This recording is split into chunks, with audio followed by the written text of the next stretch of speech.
प्रिय विद्यार्थियों नमस्कार। मैं डॉक्टर सहदेव पारिक श्री गोविंद गुरु राजकीय महाविद्यालय बांसवाड़ा से।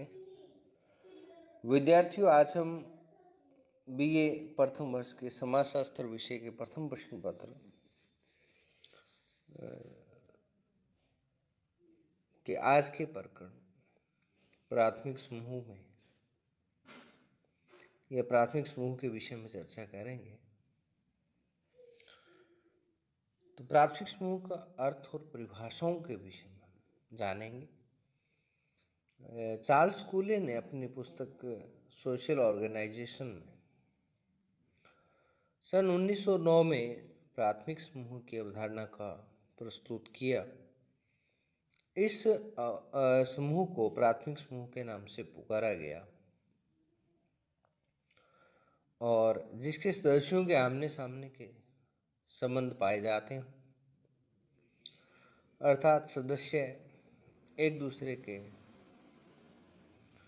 संपर्क में प्रत्यक्ष रूप से रहते हों।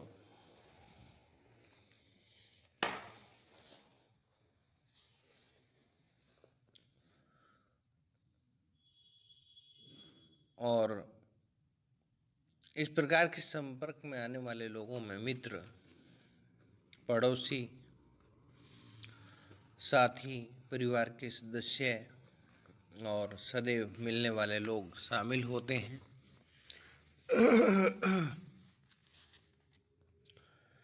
चार्ल्स कूले ने सर्वप्रथम खेलकूद के साथियों, परिवार, पड़ोस की प्रकृति को स्पष्ट करते हुए ये प्राथमिक समूह शब्द को काम में लिया है।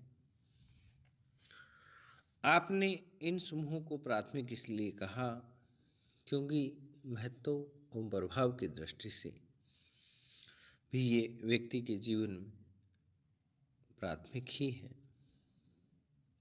यानी कि प्रथम संपर्क इन्हीं से ही होता है। प्राथमिक समूह की जो परिभाषा की यदि हम बात करें तो प्राथमिक समूह को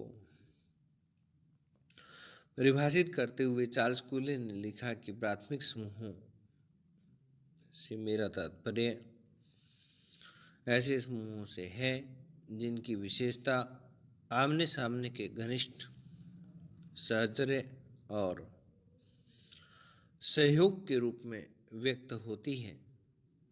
वे अनेक अर्थों में प्राथमिक है, परंतु मुख्यतः इस बात में कि वे व्यक्ति की सामाजिक प्रकृति और आदर्शों के निर्माण में भी मौलिक है। और घनिष्ठ सहचर्य का परिणाम यह होता है कि एक सामान्य संपूर्णता में व्यक्तिगताओं का इस प्रकार एकीकरण हो जाता है जिससे पराये कई प्रयोजनों के लिए व्यक्ति का अहम समूह का सामान्य जीवन और उद्देश्य बन जाता है। इस संपूर्णता के वर्णन के लिए अति सरल विधि हम कहना है,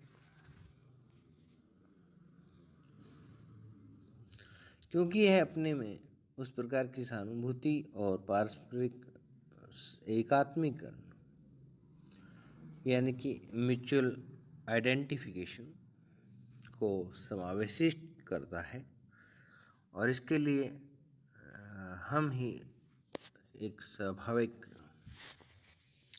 अभिव्यक्ति है। कूले के द्वारा जो परिभाषा दी गई है उस परिभाषाओं के माध्यम से प्राथमिक समूहों में एक ही बात पर जोर दिया गया और वो आमने सामने के प्रत्यक्ष सामाजिक संबंधों पर। हम की भावना का पाया जाना आवश्यक है।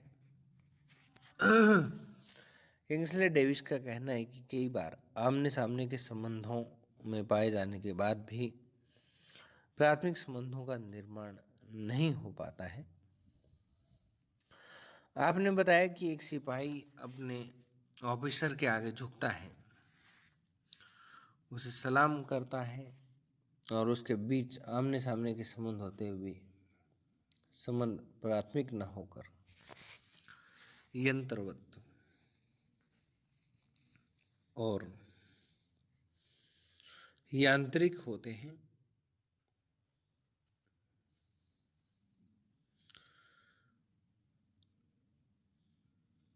अतः प्राथमिक समूह कैसे बनाया जा सकता है या कहा जा सकता है, हमें इस बात को यहाँ पर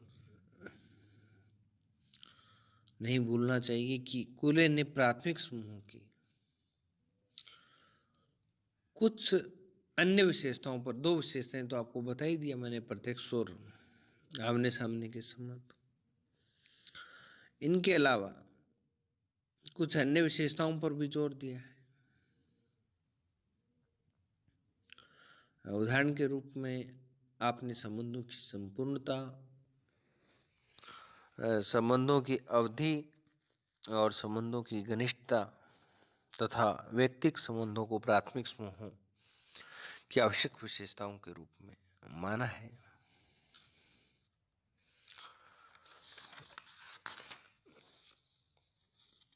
इस संबंध में कोजर और रोजनबर्ग का एक कथन काफी महत्वपूर्ण है। इन विद्वानों का कहना है कि आमने सामने के संबंध तथा लघु आकार आदि तो प्राथमिक समूह की एक संयोगात्मक विशेषताएं हैं। संयोग से होने वाली विशेषताएं, इसे संयोगात्मक विशेषताएं कहा गया है। और सामाजिक संबंधों का घनिष्ठ होना एक ऐसी आधारभूत विशेषता है जिसके बिना प्राथमिक समूह का निर्माण ही असंभव है या निर्माण नहीं हो सकता है। विद्यार्थियों, सामाजिक संबंधों की जो घनिष्ठता है वो प्राथमिक समूह की सर्वाधिक महत्वपूर्ण विशेषता है। अब यहाँ पर प्राथमिक समूह की यदि हम दो चार विशेषताओं की बात करें तो हम इस कॉन्सेप्ट को और अधिक अच्छे तरीके से समझ सकते हैं। लुंडबर्ग की डेफिनेशन में लुंडबर्ग ने प्राथमिक समूह को परिभाषित करते हुए लिखा कि प्राथमिक समूह का तात्पर्य दो या दो से अधिक ऐसे व्यक्तियों से है जो घनिष्ठ सहभागी और व्यक्तिगत ढंग से एक दूसरे से व्यवहार करते हैं, या कि दो या दो से अधिक व्यक्तियों का समूह या दो या दो से अधिक व्यक्ति जो घनिष्ठ सहभागी और व्यक्तिगत ढंग से एक दूसरे से व्यवहार करते हैं।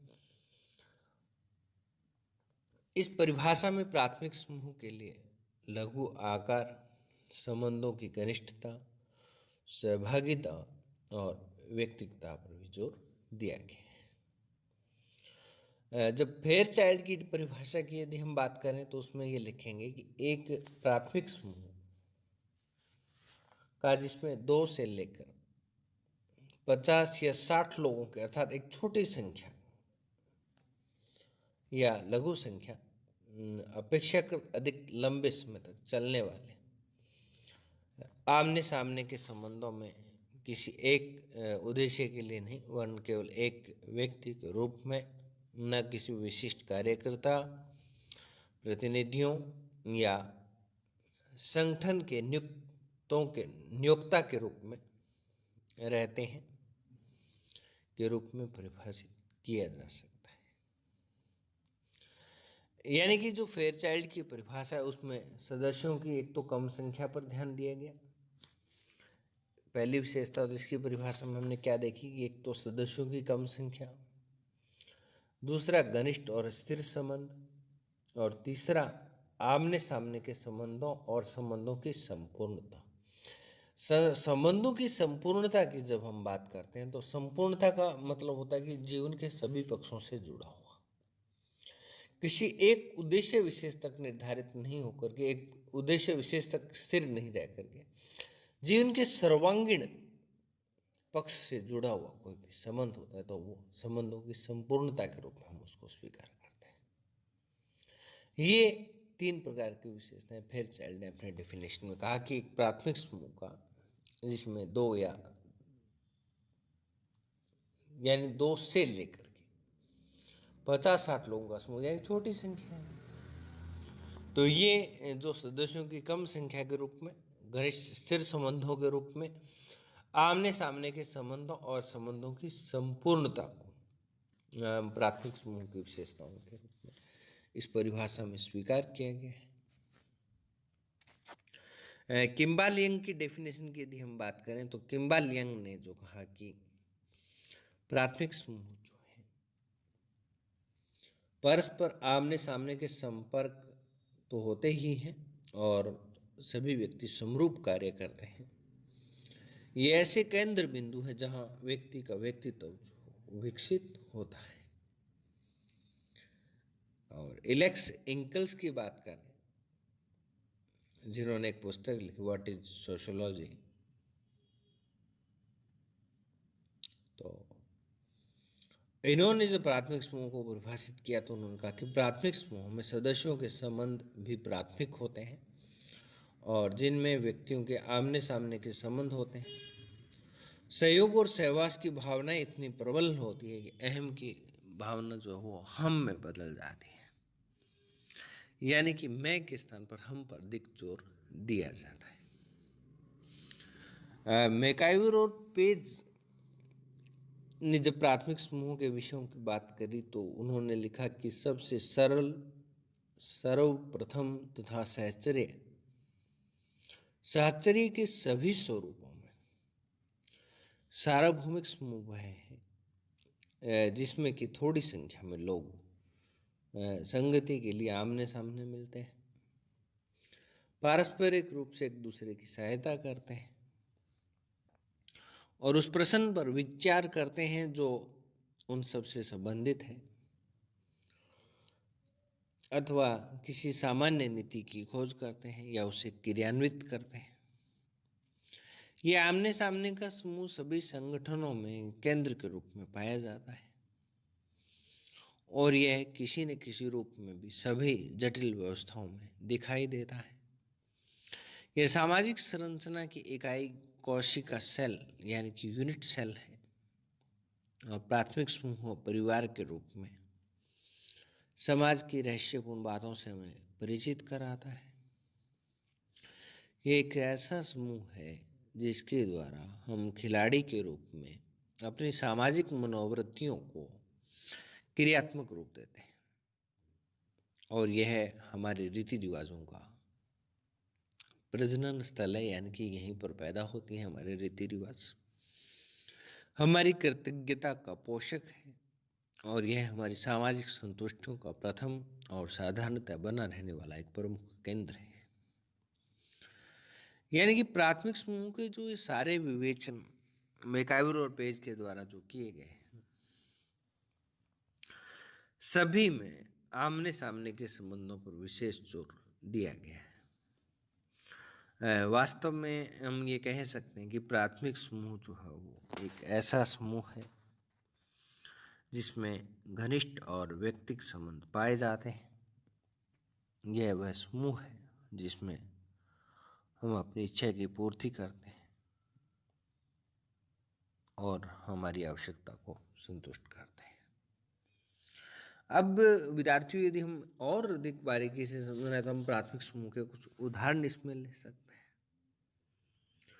तो इस उदाहरणों को और अधिक स्पष्ट करने के लिए, प्राथमिक समूह को और अधिक स्पष्ट करने के लिए कोले ने कुछ उदाहरणों का सहारा लिया है, जिसमें प्राथमिक समूहों के रूप में परिवार को, क्रीड़ा समूह यानी खेल समूह, पड़ोस को प्राथमिक समूह के रूप में शामिल किया गया है। जबकि मैकाइवर और पेज ने परिवार, क्रीड़ा समूह, मित्र मंडली, गपशप समूह, साझेदारी, स्थानीय भाईचारा, अध्ययन समूह, गैंग, जनजाति परिषद आदि को भी इस श्रेणी में रखा है। तो इस प्रकार से प्राथमिक समूह के रूप में उन समूहों को शामिल किया जाता है जिनसे हमारा आमने सामने का और प्रत्यक्ष संबंध होता है और अहम के स्थान पर हम की भावना का विकास होता है। तो विद्यार्थियों, ये था हमारा प्राथमिक समूहों का अर्थ और उसकी परिभाषा।